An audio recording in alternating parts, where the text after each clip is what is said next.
કેન્દ્રીય રેલવે મંત્રી અશ્વિની વૈષ્ણવ અમદાવાદમાં છે ત્યારે કાલુપુર રેલવે સ્ટેશનના નવીનીકરણની કામગીરીની સમીક્ષા કરી 2027 સુધીમાં આધુનિક સુવિધાથી સજ્જ સ્ટેશનનું નિર્માણ કરવામાં આવશે।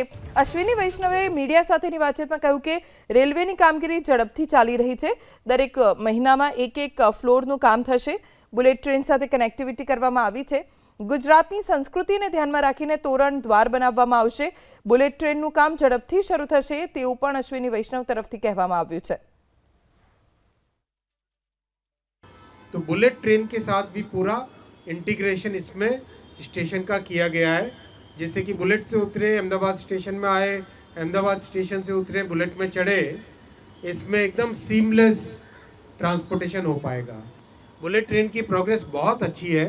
360 किलोमीटर का काम कंप्लीट हो गया है और जो 2.5 साल का लॉस हो गया था, ठाकरे जी ने परमिशन नहीं दी थी, वो लॉस भी अब मेकअप हो रहा है। और महाराष्ट्र वाले सेक्शन में भी बहुत अच्छी प्रोग्रेस है। फर्स्ट वाला पेज, महाराष्ट्र में भी बहुत अच्छी प्रोग्रेस है। और जो अंडर सी समुद्र के नीचे की टनल बननी है वो भी उसकी भी बहुत अच्छी प्रोग्रेस है। करीब 2 किलोमीटर के आसपास अंडर सी टनल बन गई है।